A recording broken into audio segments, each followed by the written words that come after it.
जर या मराठी माणसासाठी एकत्र नाही आलो, मराठी भाषेवर होणाऱ्या अन्यायासाठीच्या विरोधात आम्ही एकत्र नाही आलो, तर इतिहास आम्हाला क्षमा करणार.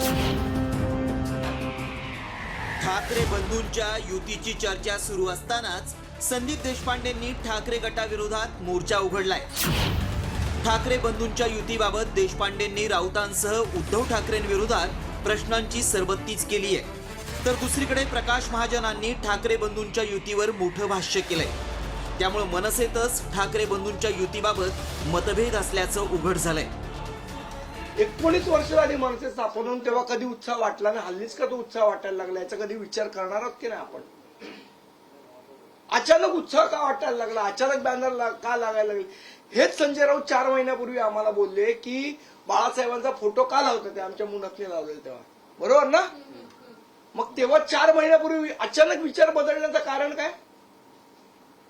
अचानक सकारात्मक सगळे झाले, कारण काय? मराठी माणसाची अपेक्षा, आकांक्षा, वेदना, आंदोलन, आक्रोश हा सगळा यावर टिकून आहे की त्यांच्यासाठी कोण येतं.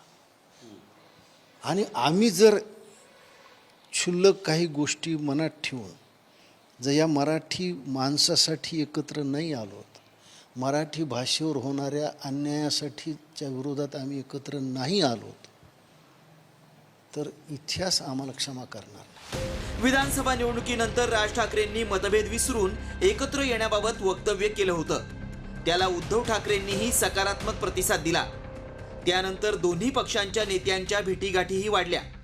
एवढंच नाही तर दोन्ही पक्षाच्या कार्यकर्त्यांनीही एकत्र येत सत्ताधाऱ्यांविरोधात एल्गार पुकारलाय. तर उद्धव ठाकरेंनीही युतीबाबत सकारात्मक भूमिका घेतली आहे. त्यामुळे मनसेतील युतीबाबतच्या मतभेदांमुळे युतीला ब्रेक लागणार की ठाकरे बंधू एकीची वज्रमूठ आवळून मतभेदांना मुठमाती देणार, यावरच युतीचं भविष्य ठरणार आहे. ब्युरो रिपोर्ट, साम टीव्ही न्यूज.